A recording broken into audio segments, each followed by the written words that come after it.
வணக்கம் மக்களே. இந்த வீடியோவில் பன்னிக்கறி எப்படி சமைக்கிறது, அதுவும் பாரம்பரிய முறைப்படி பன்னிக்கறி சமைப்பது எப்படி அப்படிங்கிறது தாங்க இந்த வீடியோவில் பார்க்க போகிறோம்.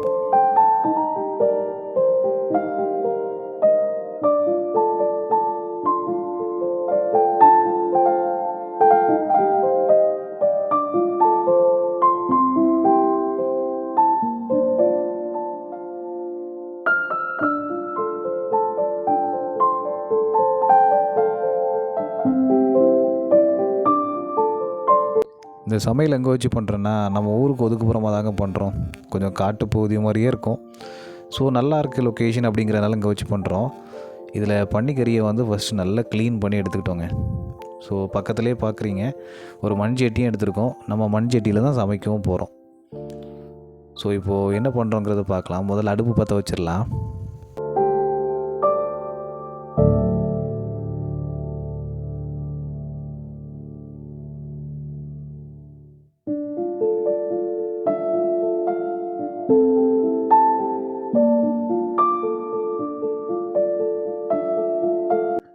இப்போது அடுப்பு பற்ற வச்ச உடனேயே நாம் கொண்டு வந்த புளியை அந்த சட்டியில் போட்டு கொஞ்சம் தண்ணி ஊற்றி நல்லா கரைச்சி எடுத்துக்கிட்டோங்க.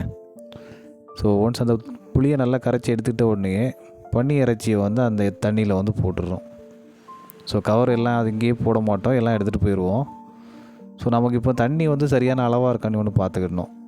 பார்த்துட்டு அப்புறமா தூக்கி அடுப்பில் வைக்க வேண்டியதாங்க. ஸோ இப்போ நம்ம அடுப்பில் வச்சுருக்க பன்னிக்கறியை பார்த்திங்கன்னா 2 மணி நேரம் நம்ம வேக வைக்க போகிறோம். ஏன்னு கேட்டிங்கன்னா, இந்த பன்னிக்கறியில் ஏதோ சின்னதாக புழுக்கள் இந்த மாதிரி எது இருந்தாலும் ரொம்ப நேரம் வேக வச்சா தான் அது சாகும் அப்படிங்கிறதுனால. அப்புறமா கொஞ்சம் மஞ்சளும் சேர்த்துக்கிட்டோம்.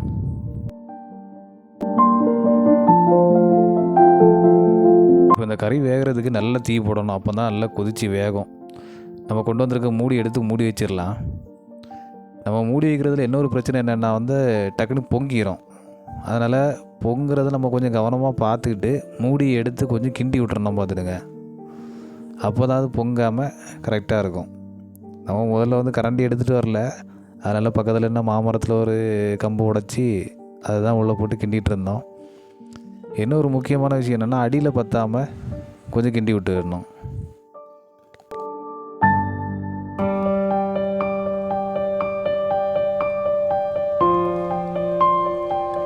இப்போ இருக்க லொக்கேஷன் பார்த்திங்கன்னா எங்கள் ஊரில் ரெட்டை குளம்னு சொல்லுவாங்க. அந்த ரெட்டை குளம் பக்கத்தில் தாங்க இருக்கும்.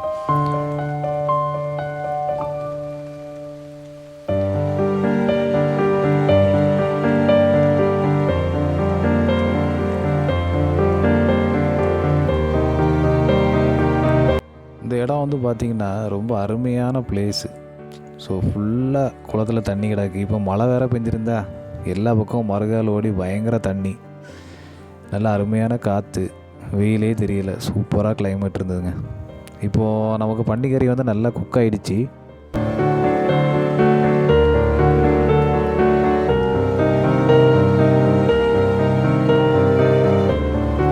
மசாலாலாம் சேர்த்துடலாம். முதல்ல மட்டன் மசாலா சேர்த்துடலாம்.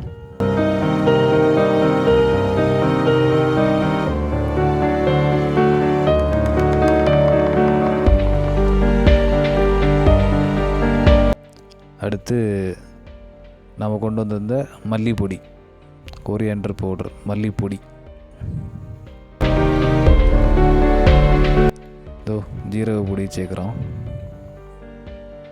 கரெக்டாக நமக்கு தேவையான அளவு சேர்த்தா போதும், இல்லைனா ரொம்ப கடுப்பாக இருக்கும். அதனால் தேவையான அளவு மட்டும்தான் சேர்க்கணும். கடைசியாக கொஞ்சம் பெப்பர் பொடியும் சேர்த்துக்கலாம்.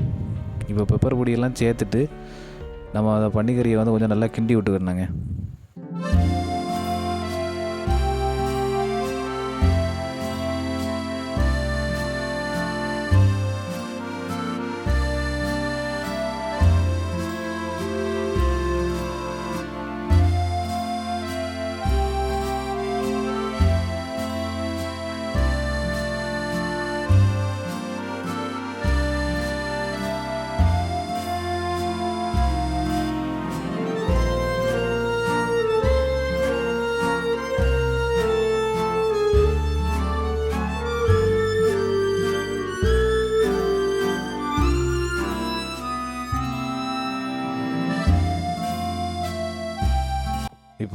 தேவையான அளவு நமக்கு உப்பு சேர்த்துக்கலாம்.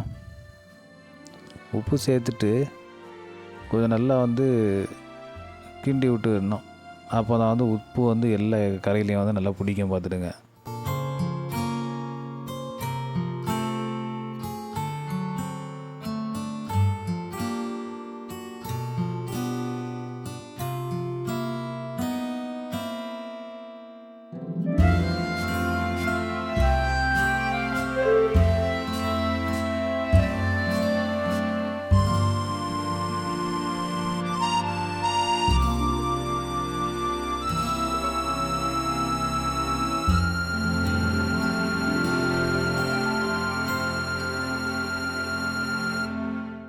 அப்புறம் எரிப்பு பத்தலைன்னா கொஞ்சம் மிளகா பொடி சேர்த்துடுங்க.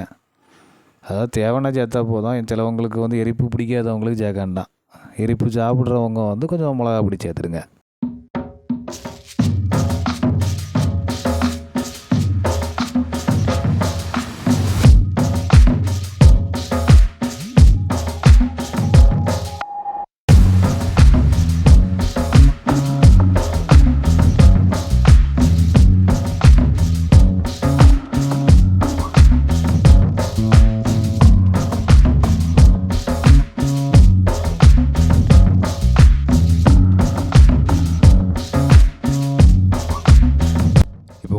மூடி வச்சுட்டு கொஞ்சம் நேரம் இந்த மிளகெல்லாம் வேகிறது வரைக்கும் வெயிட் பண்ணலாம். கொஞ்சம் நேரம் மூடி வச்சுட்டு அதுக்கப்புறம் மல்லித்தழை இதெல்லாத்தையும் போட்டு ஒரு 2 நிமிஷம் மூடி வச்சுட்டு அதுக்கப்புறம் இறக்குனோன்னா பக்காவான போர்க்கு கறி ரெடிங்க. அதாவது பன்னிக்கறி ரெடி ஆயிரும். ஸோ அந்த மல்லித்தழையெல்லாம் போட்டு கொஞ்சம் மூடி வச்சிடலாம்.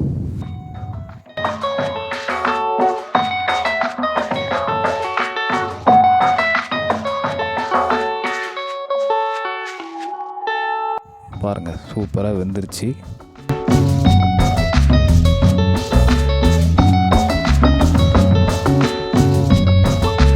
நம்ம ஊரில் எப்போவுமே கிடைக்கிறது புரோட்டா. கன்னியாகுமரி மாவட்டம்னாலே புரோட்டா ஸ்பெஷல் தான். அதனால் புரோட்டா வாங்கி அதை வச்சு தாங்க சாப்பிட போகிறோம். ஸோ போர்க் வித் பரோட்டா.